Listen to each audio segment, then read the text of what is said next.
Palavrinha chamada portanto, todavia, porém, dependendo da versão que você está. Essa palavra ela tem um propósito de ligar duas ideias. Expõe-se uma ideia, portanto, disserta-se sobre a ideia que foi exposta. Então, para a gente entender Mateus capítulo 20, a gente precisa entender Mateus capítulo 19. Porque o que está escrito no capítulo 20 é resultado e consequência de Mateus 19. Mateus 19, Marcos 10 e Lucas 18 narram a mesma história. A história de um jovem, ou a história de um homem importante, estudado, que se encontra com Jesus e diz: bom mestre, o que devo fazer para ser perfeito? Ou o que devo fazer para receber a vida eterna? Outro evangelho narra diferente. Um narra: bom mestre, o que devo fazer para dar a vida eterna? O outro narra: mestre, o que devo fazer de bom para dar a vida eterna? Bom mestre, o que devo fazer? Mestre, o que devo fazer de bom para dar a vida eterna? Jesus responde para ele: cumpre a lei. Amarás o teu próximo como a ti mesmo, honra teu pai e tua mãe, não matarás, não roubarás, não adulterarás. Ele diz: isso tudo aí eu já fui letrado. Conheço tudo isso aí, tenho praticado, tenho vivido isso desde a minha infância, minha vida toda. Jesus: pois bem, pega todas as suas propriedades, pega tudo que você tem, vende, reparte o dinheiro, reparte o lucro ou a receita com os pobres, depois você volta aqui e me segue. Ezequiel, esse é um princípio que todos nós precisamos seguir. Quer dizer que eu tenho que vender minha casa, vender meu apartamento, vender o meu carro, vender minha fazenda, vender minha chácara, vender tudo que eu tenho, dar aos pobres e seguir a Jesus? Certamente que não. O desafio proposto por Cristo e a proposta fornecida pelo Messias ia de encontro a uma necessidade que aquele homem tinha, ia de encontro a uma deficiência que aquele homem tem. Porque o texto diz que ele, percebendo a proposta, percebendo o projeto, ele sai pesaroso, ele sai triste. E o pastor mencionou no culto hoje, ele entrou na presença de Jesus de uma forma e saiu triste, porque Jesus sabia que ele sabia o que estava escrito no papel. O problema é que o que estava escrito no papel não tinha efeito no coração. Uma coisa é eu saber o que está escrito no papel. Uma coisa é eu conhecer o que está escrito no papel. Outra coisa é o que está escrito no papel ser enraizado e gerar frutos no meu coração. Ele sabia o que estava, ele sabia qual era a letra, sabia o que estava escrito no papel. Só que Jesus sabia que o coração dele estava enraizado em outros lugares. E a Bíblia diz que onde está o seu coração está, onde está o seu coração, aí também está o seu tesouro. O texto diz que ele se entristece, fica cabisbaixo e sai da presença de Jesus triste, não entendendo o propósito. E aí a gente tem um dos textos mais debatidos e mais conversados no nosso tempo, porque Jesus disse: quão difícil será um rico entrar no reino do céu. E ele diz aquela frase que é mais fácil um camelo passar pelo fundo ou pelo buraco de uma agulha do que um rico entrar no reino do céu. Ninguém que deixa pai, ninguém que deixa mãe, ninguém que deixa filho, ninguém que deixa esposa, ninguém que deixa marido, ninguém que deixa seus bens, jamais entrará no reino do céu. E aí, então, os discípulos veem toda aquela história, veem todo aquele cenário, veem todo aquele acontecimento e perguntam: sendo assim, quem é que vai se salvar?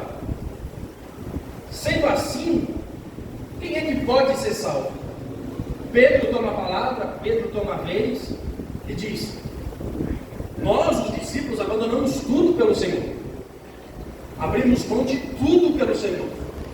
O próprio Pedro que está falando abrir mão da profissão, abrir mão da casa, quem sabe abrir mão da esposa, da família, dos peixes, do barco, das redes, e seguiu a Jesus. Pedro e os discípulos fizeram exatamente o contrário do que aquele jovem fez, do que aquele homem fez. Então surge essa pergunta: sendo assim, quem é que vai ser salvo? Quem é que pode se salvar? E mais, o que vai ser da gente? O que vai ser da gente, seus discípulos, que fizemos tudo isso? E Jesus diz a Pedro, capítulo 19, a partir do verso 27. Então Pedro manifestou-se dizendo: veja, nós deixamos tudo e te seguimos, o que será pois de nós?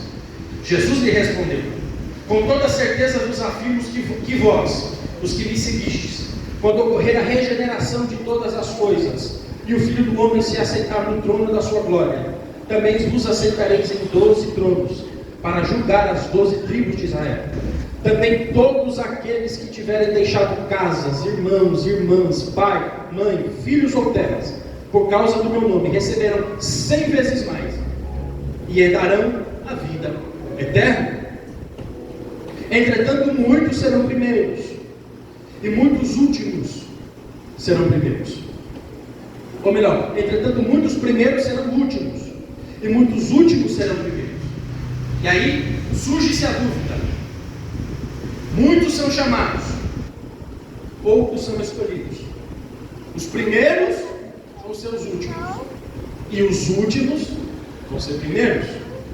Muitos são chamados e poucos escolhidos. Isso fala sobre o chamado universal de Deus ao homem, a pregação universal de salvação de Deus a toda a humanidade, que se dá pelo menos de 3 formas. Quantas formas? Quantas formas? A primeira, a pregação do Evangelho. Deus salva o homem e anuncia a mensagem de salvação através da pregação do Evangelho. É quando você pega um folhetinho, dá uma volta na praça e prega para alguém de Jesus tira. É quando alguém pega o microfone e prega na praça, no culto livre, dizendo que Jesus salva, que Jesus cura, que Jesus libera. Quando você dá bom testemunho, quando você prega no trabalho, na escola, em casa, na rua, no ônibus, pela pregação do Evangelho, a mensagem do Evangelho entra no coração do homem e eles são salvos. A segunda forma com que Deus se apresenta a salvação ao homem, é através da consciência do próprio homem, em deslumbrar toda a criação, todo o sistema, como tudo funciona, e ele, o próprio homem, se indagar. Não é possível que tudo isso seja obra do acaso. O Aparecido, na terça-feira, dando a lição bíblica da escola dominical, a primeira aula, deu o exemplo do político Enéas, que um homem muito estudado, muito letrado, Lucas, ao estudar como funcionava o corpo humano, porque era cardiologista, como funcionava o universo, as coisas, o ecossistema, a natureza, tudo aquilo, chegou à conclusão de que nada disso poderia acontecer por acaso, que existia uma mente pensante, Orlando. Existia uma mente que pensava, que orquestrava, que criava tudo isso, a saber, o nosso Deus. Então a primeira forma que o homem recebe a salvação, ou a pregação, que ele é chamado, pela pregação do Evangelho, pela consciência do homem e através da própria natureza. O Salmo 19 diz assim: Hashamayim mesaprim kevod el. Hashamayim, os céus, mesaprim, pregam, anunciam, proclamam, kevod ou kavod, a glória, de Deus. Os céus proclamam a glória de Deus. Então, quando o homem olha para a natureza, olha para tudo que Deus criou, a natureza prega a existência de um Criador. A natureza prega a existência de um Deus supremo. A própria natureza prega a existência de um Deus soberano e poderoso. Por mais que muitos homens estão falhando e não estão falhando, estão falhando e não estão pregando, a natureza todos os dias está anunciando: existe alguém assentado no alto e sublime trono, digno de honra, de glória, um Deus soberano. Muitos são chamados e poucos são escolhidos. Por quê? Apesar de um chamado abranger a todos, somente poucos aceitam e recebem esse chamado, aceitam o convite do bom mestre. aceitam o convite do Espírito, deixam a palavra entrar, enraizar e gerar frutos dentro de si, aceitam o convite de vida eterna. Ele chama muitos, e quem dera todos fossem salvos, mas desses muitos, os poucos escolhidos são aqueles que aceitam esse Evangelho. E graças a Deus nós estamos aqui porque um dia alguém pregou, um dia esse Evangelho chegou para a gente, um dia esse Evangelho foi anunciado para a gente. Nós estamos aqui porque escolhemos segui-lo, não porque merecíamos, não porque podemos, mas porque a graça e a misericórdia dele nos alcançou.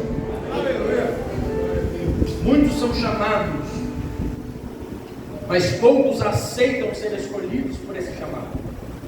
E aí Jesus diz uma segunda coisa: os primeiros serão os últimos, e os últimos serão primeiros. Quem me ouve, diga amém. Amém.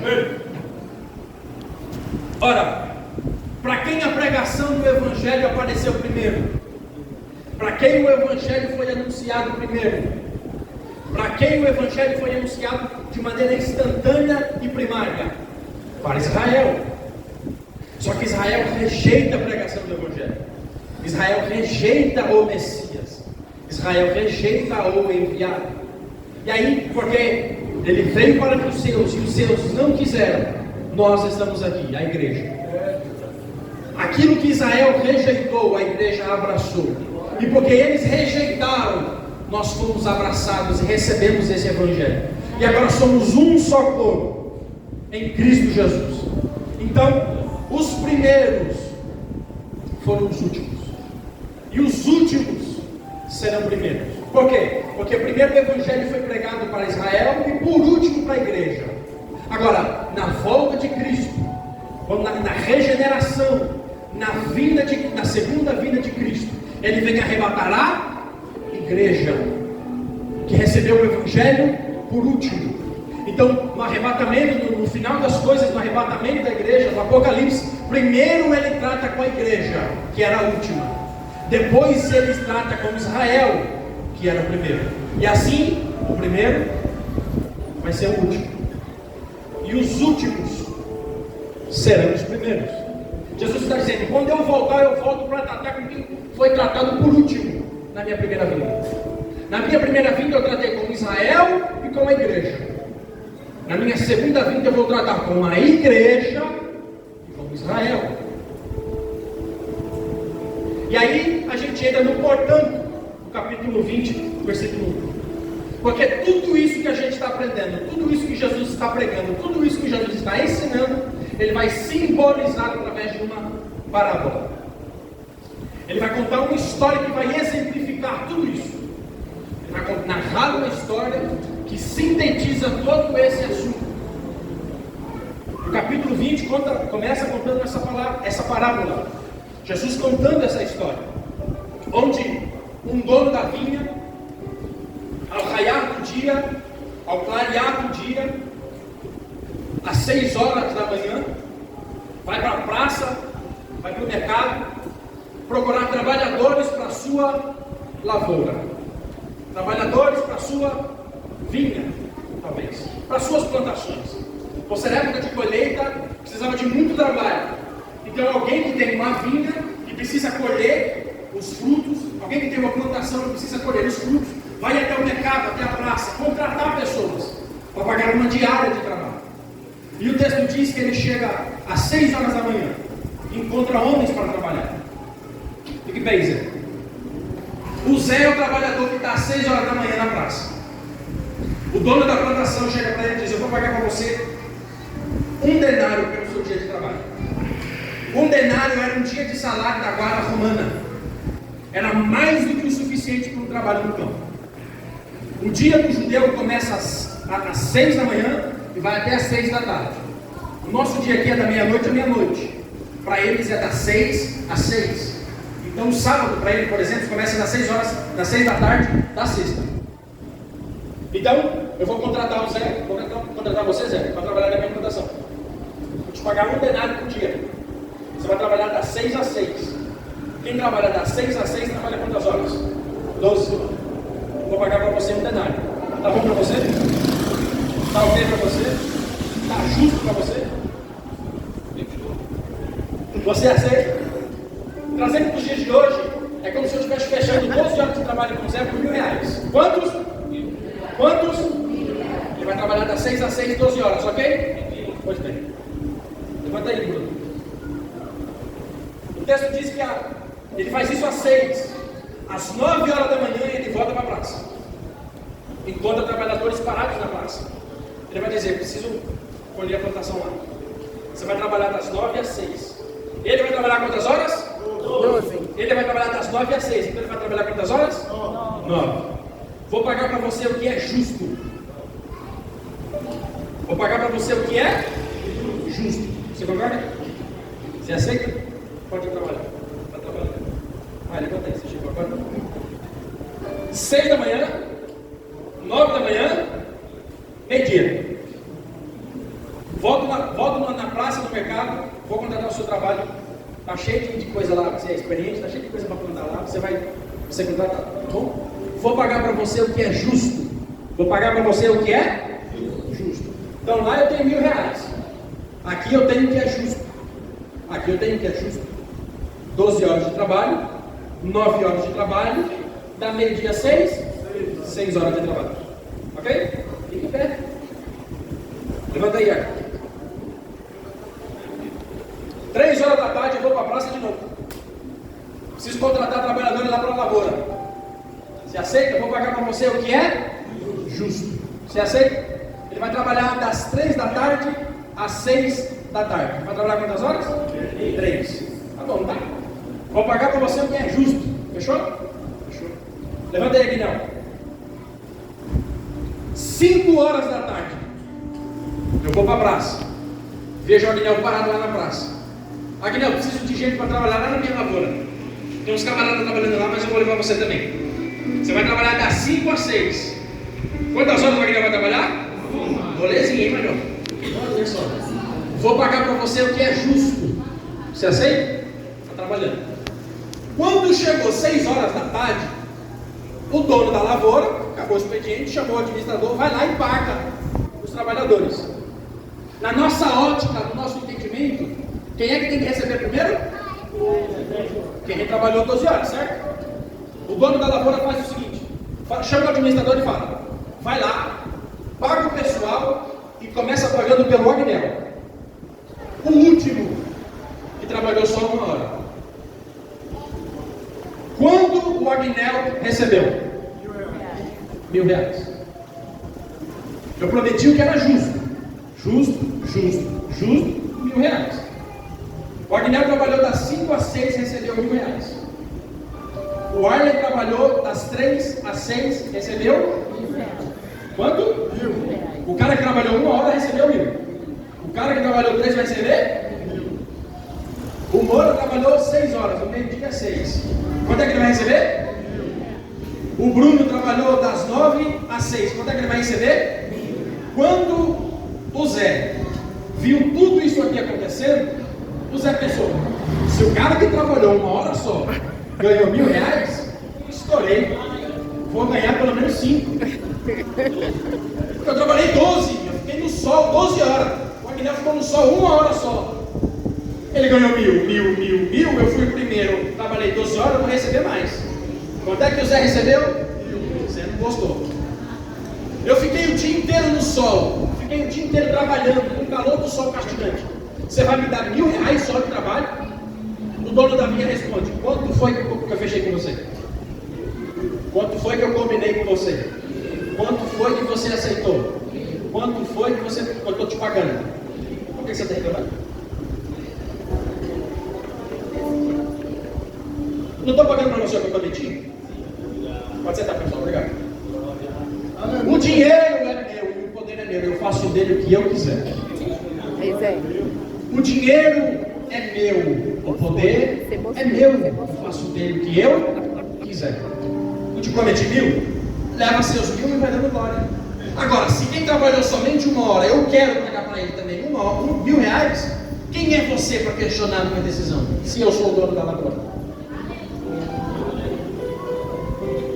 7h37. Aí aqui a gente aprende algumas lições e eu termino. Primeira lição: A vinha que representa a obra ou o reino de Deus tem dono. Essa obra tem dono. O setor e o departamento que você está congregando tem dono. A tarefa que você está executando tem dono.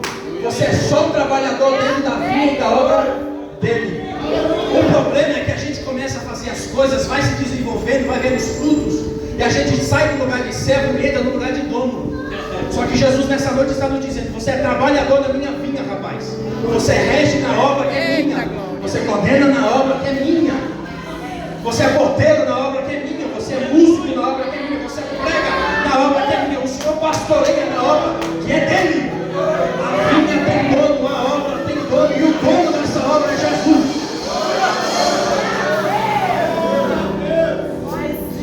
A obra não para e a obra não depende de você para nada. Se você parar, ele levanta outro. Se você parar, ele levanta outra. Se você desistir, ele levanta outro. Eu sempre vi os pregadores falando isso. Eu acho isso fenomenal. No dia que você parar, ele vai lá no boteco, vai lá no tráfico, vai lá na casa de prostituição, dá um banho de sangue no cordeiro, coloca ele aqui para fazer melhor do que você, porque a obra tem dono. Ou se você parar de clamar, para você ver se tem um monte de pedra dizendo glória. Ele não depende de você, ele não precisa de você. Ele tem um monte de camarada lá em cima com 6 asas, com 2 cobrindo os olhos, com 2 cobrindo os pés, com 2 voando, dizendo incansavelmente: santo, santo, aleluia! Santo é o Senhor dos exércitos. Toda a terra está cheia da sua glória. Essa obra tem dono, e essa obra não para, porque o dono dela está de pé.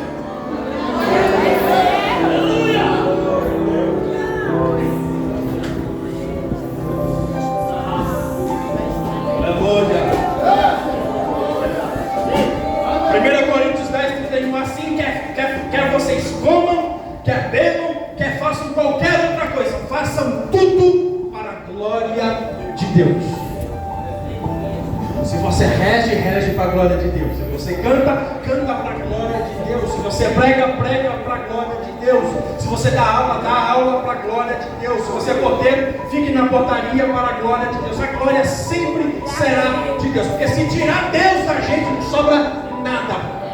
Porque antes de Cristo nós não éramos nada, éramos cego, pó, barro, nu, mas Ele deu um banho de sangue do Cordeiro. Colocou você aqui dentro, você não é melhor que ninguém, você não manda em nada. Essa obra tem dono. Qualquer coisa que você pegar para fazer, seja encher um copo d'água, ou seja dar aula, ou seja fazer uma coisa, pastorear, faça tudo para a glória de Deus.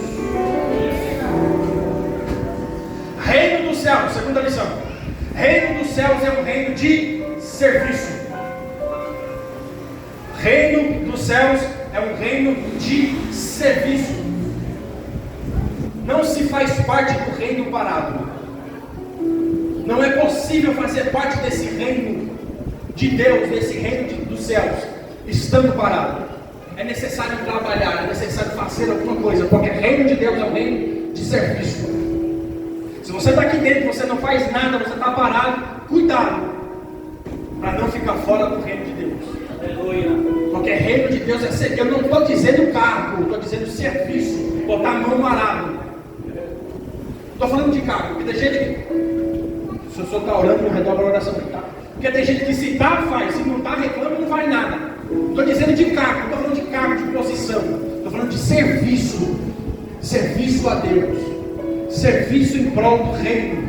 Quem não trabalha para o reino de Deus aqui não entendeu a dinâmica desse reino. Meu Deus. Quem não coloca a mão no arado para trabalhar aqui ainda não entendeu a dinâmica desse reino. Por quê? Permaneceremos trabalhando no céu. Hebreus 6,10. Porque Deus não é injusto para se esquecer da vossa obra e do trabalho de amor que para com o seu nome mostrastes, enquanto servistes aos santos e ainda servis. Vamos mais longe. João capítulo 5, versículo 17. E Jesus lhe respondeu: meu Pai trabalha até agora e eu trabalho também. Quem não trabalha aqui não tem nada para fazer no céu. Quem não trabalha aqui, que não tem uma vida de serviço na terra, está perdendo tempo e não sabe o que vai fazer no céu. O problema é que os crentes acham que salvação é aposentadoria.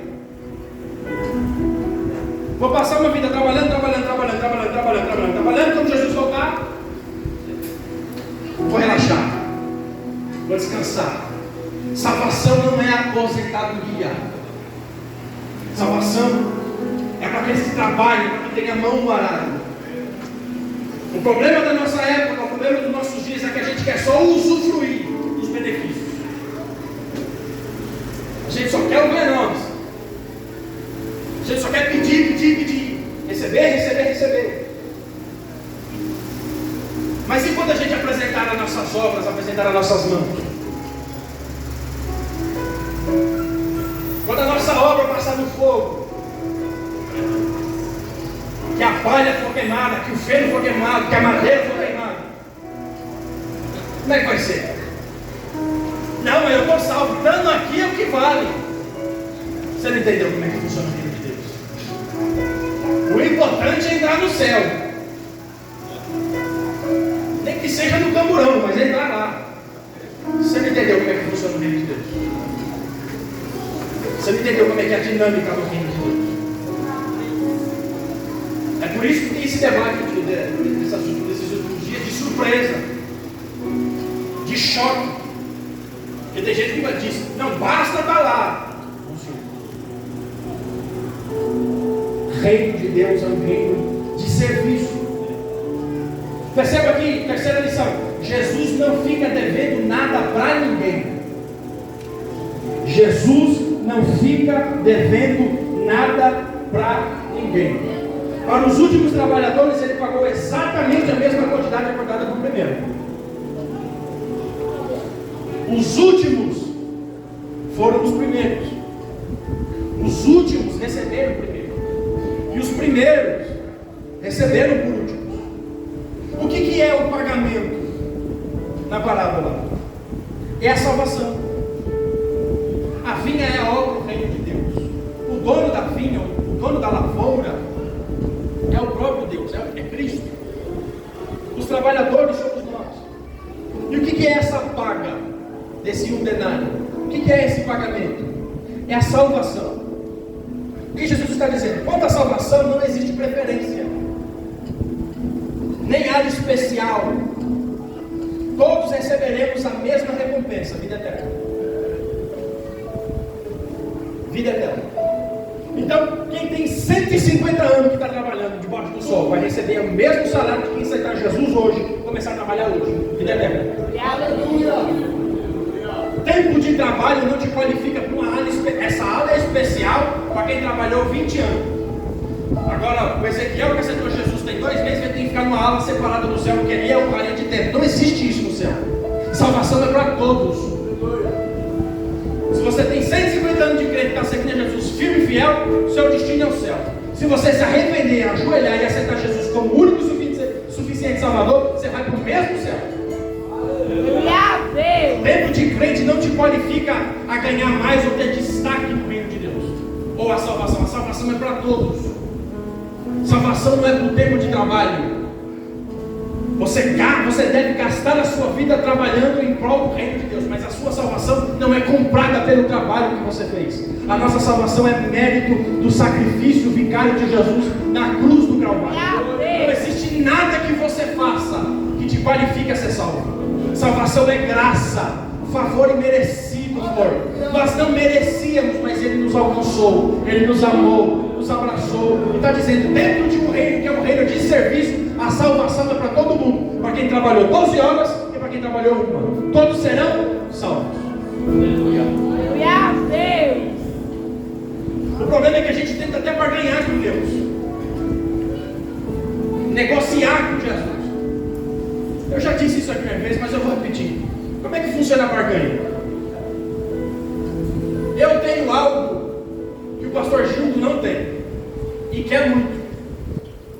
Em contrapartida, o pastor Gildo tem algo que eu quero muito e não tenho.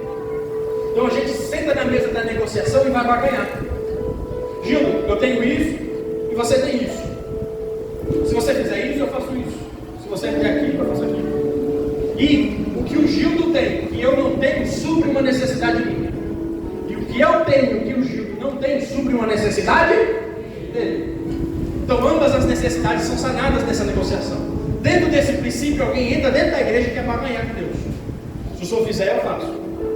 Se o senhor fizer, eu adoro. Se o senhor abrir, eu entrego. Se o senhor fizer, eu vou. Se o senhor me der, eu dou. Querendo barganhar com Deus, querendo suprir necessidade de Deus. Deus senta na mesa de negociação com você e pergunta: coloca na mesa o que você tem que eu não tenho.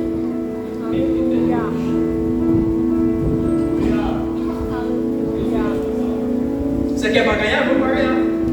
Vai, pedaço de barro, coloca na mesa o que você tem que eu, que sou o Deus Supremo, não tenho. Aleluia!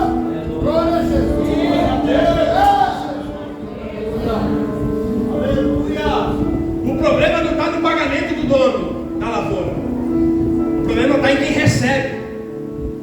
Porque o pagamento do dono da lavoura ressalta o coração de quem trabalhou. A inveja de quem trabalhou mais, de quem tem mais tempo, vendo quem fez menos, vendo o próximo receber a mesma coisa. Estou aqui há 120 anos, o camarada chegou ontem, já está ganhando mesmo que eu, já está fazendo mesmo que eu. Ô inveja! O texto diz: o problema não é o meu pagamento, é os olhos invejosos que você tem. O problema, Zé, com todo respeito, não senhor, mas o personagem que você está representando, o problema não é você, é a inveja que você tem de ver o outro recebendo a mesma coisa que você. Ah, mas eu estou aqui fazendo há tanto tempo e recebo isso. O cara chegou ontem, já está fazendo mais do que eu, recebendo mais que eu. Ô inveja! Jesus não é injusto. Porque se o Zé estivesse trabalhando na lavoura 12 horas sozinho, o trabalho seria muito maior. Agora, quando chegou da 9, já aliviou um pouco aqui. Quando chegou do meio-dia, já aliviou um pouco aqui. Aleluia! Quando chegou das 3, já aliviou mais um pouco aqui. Só que o seu olho está ficado naquilo que ele tem, que é o que ele recebe. Não está vendo que isso aqui é uma obra que é feita no coletivo, como um corpo. E o conselho de Jesus aqui nessa noite para o nosso coração é: para de ficar invejando o que o outro recebeu e coloca a mão no arado você. Para de ficar invejando o que o outro tem e o que o outro não tem, o que o outro faz e o que o outro não faz. Faz você. Trabalha você. Porque eu sou o dono do dinheiro. O dinheiro é meu. O poder é meu. Eu dou a ele o que eu quiser.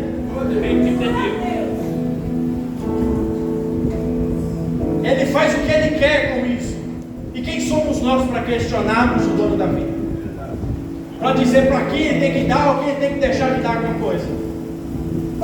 Quem somos nós para ensinar a Cristo e a Deus?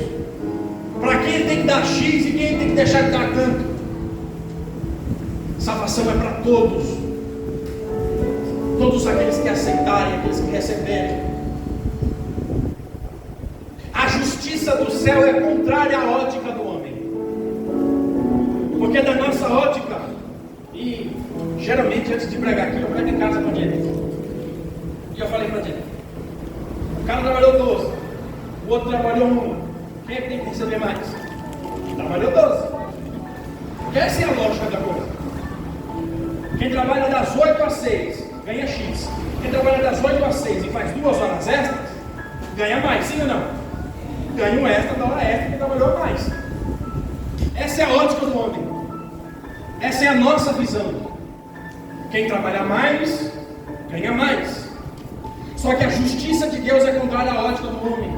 Porque o pagamento do salário ou o recebimento da salvação não é através do trabalho, mas é mérito da graça.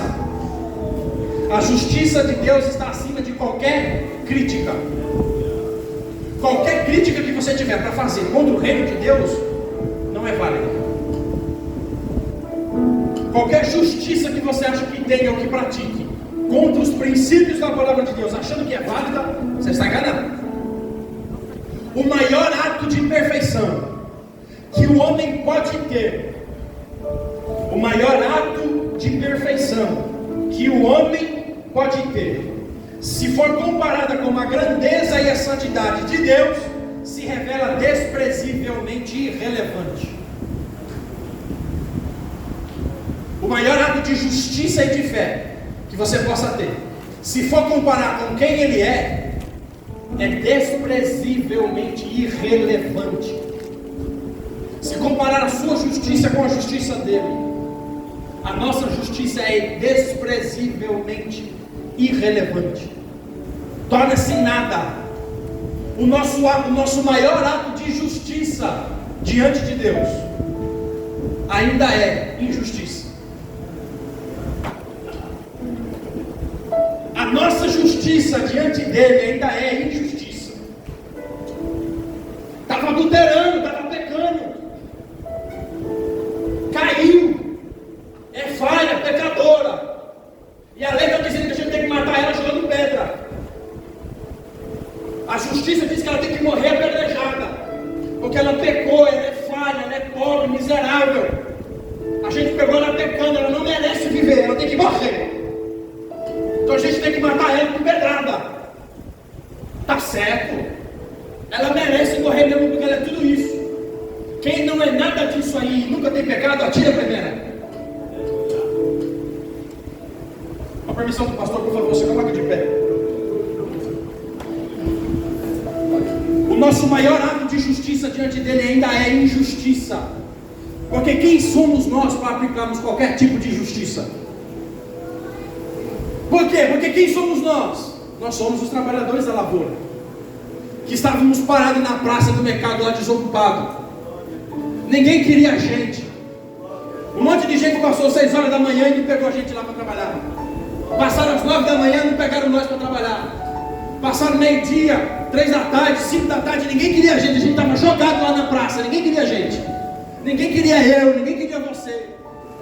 Muitas pessoas olhavam para mim, olhavam para você lá na praça do mundo, dizendo: isso aí não vai dar em nada, isso aí não merece nada, isso aí não vai ter nada na vida, isso vai morrer, isso vai ser preso, isso vai morrer na cachaça, vai morrer na prostituição, isso aí o tráfico vai pegar, o crime vai pegar. Só que Jesus saiu 6 horas da manhã, olhou na praça, viu você lá parado, dizendo: vem trabalhar no meu reino. Jesus saiu, viu você lá 9 horas na praça parado, dizia: eu quero você, vem, entra pro reino, vem trabalhar no reino. Viu você parado lá meio-dia, está dizendo: ninguém te quer, mas eu te quero, vem, eu quero você no reino. Viu você às 3 da tarde, às 5 da tarde, dizendo: você tem lugar no meu reino, vem que eu quero você. Nós não merecíamos estar aqui, nós não somos dignos de estar aqui, nós não merecíamos nada, mas a graça dele nos alcançou, o favor imerecido dele nos alcançou. Nós merecíamos morrer nos nossos pecados, nos nossos delitos, mas ele foi lá na Bahia e nos salvou, ele foi lá em Alagoas e nos salvou, ele foi lá na Paraíba e nos salvou, ele foi lá onde você estava. Quem sabe o cachorro estava lambendo a sua boca e Jesus foi lá dizendo: eu vou te dar um banho de sangue do cordeiro, porque no meu reino você tem espaço, eu amo você, eu aceito você no meu reino, eu quero você no meu reino. E nessa noite a porta da salvação está aberta, o convite está aberto, e eu quero te convidar a fechar os seus olhos, curvar a sua cabeça. E nessa noite você não vai pedir, você vai agradecer, porque até o banco que você está sentado é graça, o vestido que você está usando é graça, o penteado que você fez é graça, a família que você tem hoje é graça, a casa que você vai voltar depois daqui é graça, o carro que você vai entrar dentro para ir embora é graça. Tudo é graça, nós não merecíamos, mas o sangue dele nos comprou, o sangue dele nos lavou, o sangue dele nos redimiu. É tudo graça, é tudo graça. Nessa noite, curva a sua cabeça, feche os seus olhos e agradeça a ele. Obrigado, Jesus. Obrigado, Jesus, pelo Senhor me encontrar onde eu estava, para o Senhor não olhar para minhas falhas, para o Senhor não olhar para o meu pecado, para o Senhor não olhar para meus erros, por estar aqui nessa noite. Você é participante desse reino, agradeça a Ele. Entregue a sua coração a Ele nessa noite, dizendo: Senhor, muito obrigado, porque eu não sou digno, eu não sou merecedor, mas a sua graça me alcançou, o teu amor me alcançou. Às vezes fico pensando em quão fraco sou, Senhor Deus e Pai, em nome de Jesus Cristo, nós estamos na tua presença, Senhor, para dizer que nós não merecíamos estar aqui, nós não somos dignos de estar aqui, Senhor. É a sua graça que nos alcançou, que nos abraçou. É tudo graça.